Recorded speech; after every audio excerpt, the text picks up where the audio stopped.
Pokemon X and Y was the best ever in terms of character design. Because game-wise, it was unfinished, but it's still a game that I hold dear in my heart, or under a bunch of clothes in my wardrobe. It was the first mainline title that used 3D, and they added every previous Pokemon into this, with their own animations and models. It was a lot of work right from the get-go, which is why I understand why in the end of the day they didn't even have enough time to add all the stuff they went. Working with a deadline can be the death of many creatives and quality products, to be honest. If you don't trust me, ask that to Sega on Sonic Team. I'm not only talking about the music or the visual aspect of the game, or even the fashion, which I believe is the only one where you can actually have grip. No, I'm talking about the general beauty of this game. Something that has been underappreciated sometimes is the aspect of the human trainers in Pokemon as a whole. That's of course logical because it's a game that focuses on, well, you know, Pokemon.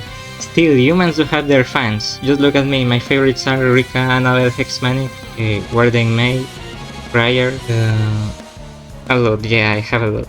To understand the beauty of character design Kalos, we have to know what the direction of this game was aiming for, because almost every Pokemon game has a main thread they are going for. The beauty as a visual aspect.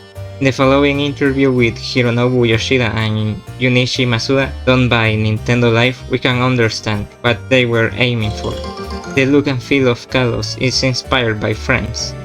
Are there other countries which you like to base future Pokemon games on? Junichi Masuda said, "We are always thinking about places in real world to get ideas and inspiration from. This time with Pokemon X and Y we focus on the theme of beauty, and we really felt that France matched that. The name Kalos is actually an ancient Greek word that means beauty. So inspiration for future regions really depends on what kind of theme we are going for, and finding a place in the real world that matches that. Is with those words we can assume what Kalos means to the art theme. A world of beauty, yeah.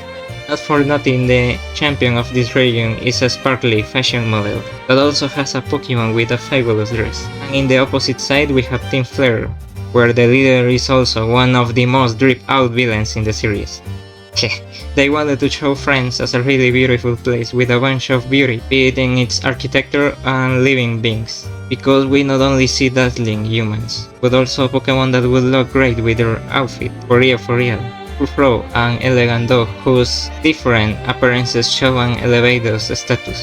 Aromatisse, kinda ugly though, who looks like a powder pot for makeup, and the possibility of being inspired on plague doctors who use perfume in their mask. It makes sense, even the name. This Pokemon really is just a cosmetic.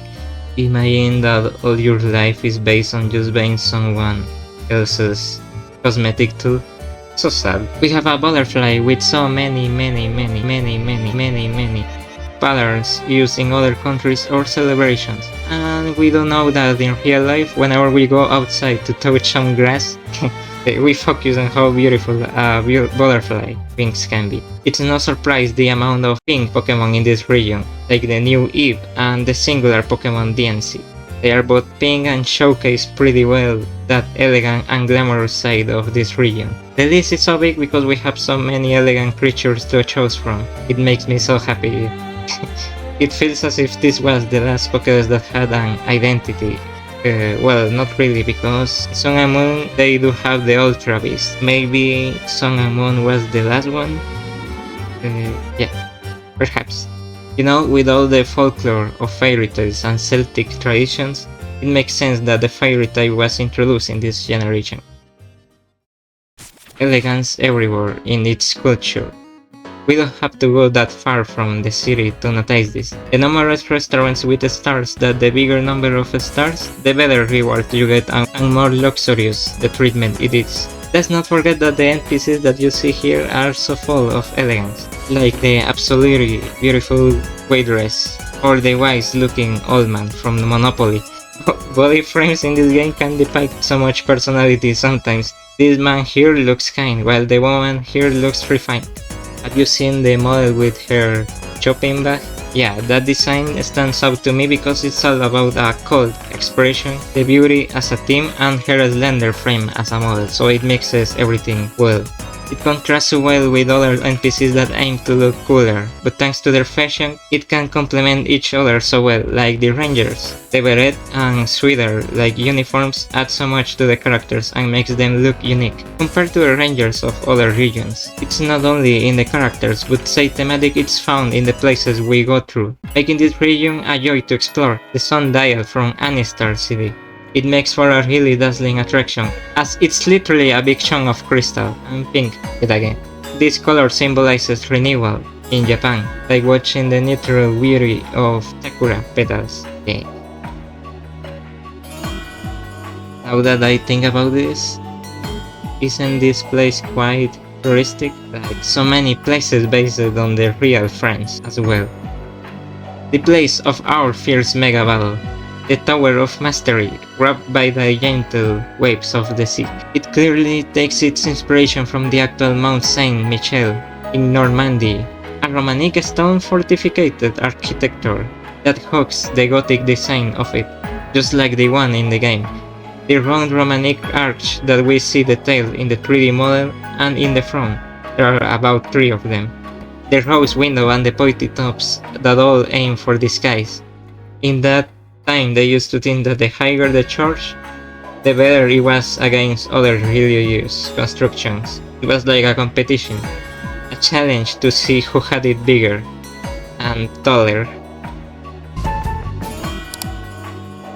The Pokémon League where you fight the Elite Four is ornamented by the beautiful Gothic architecture of the Notre Dame Cathedral, one of the most iconic constructions. When you enter this place, the atmosphere is of challenging, something divine, and as we get closer and higher, reaching the champion, the shining light covers all the screen, symbolizing we reach a sacred room, doing justice to what the Gothic architecture was aiming for in fact, that feeling of reaching higher than others.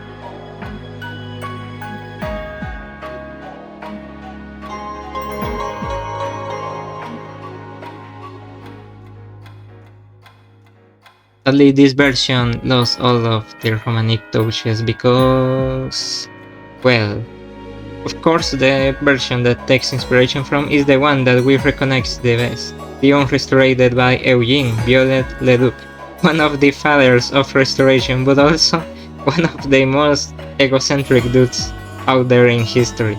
The version in this game is extremely gothic, just like the Notre Dame in real life. Because back then in the restoration during the 19th century, this guy removed all the Romanic touches of the cathedral, making the Notre Dame we currently know as a restoration conjecture, committing historical falsification due to the many Gothic implementations that weren't in the cathedral originally. But he wanted the cathedral to look more Gothic, and at the time, monument restoration wasn't following strict rules, like nowadays. And it was before the Venice Carter. That means that a building that could have been a showcase of transition between the Romanic and Gothic era is now mostly Gothic. But I'm getting off track.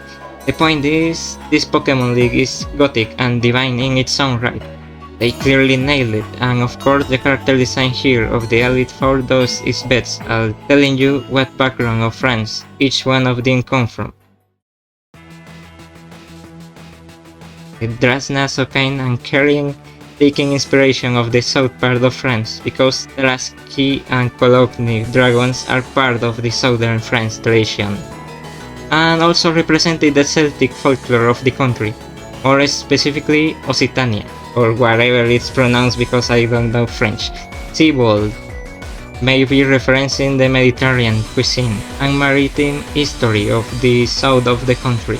Let's say Marseille, one of the oldest port cities, has a story of seafood trading and of course, gastronomy. So there's clearly a relation between water type and food. Malva in fact is more on the nose because as the whole thing with the team flare was, and hear me out, make a beautiful word. That word is coming out a lot in this video. By wiping out everything, let's say burning everything. What does that have to do with French history? Well, it has to be everything. In the 1871, the fire was set on multiple places of France, looking for a new region. When the Paris Commune was formed, La Semana Sangrante or Bloody Week took place, where historical and important buildings to the government and the country were set on fire to send a revolutionary message that even lasted 48 hours in some cases. So fire is a big part of French history. And last Wickstrom, the position of an elite force is as noble as being a knight, I guess.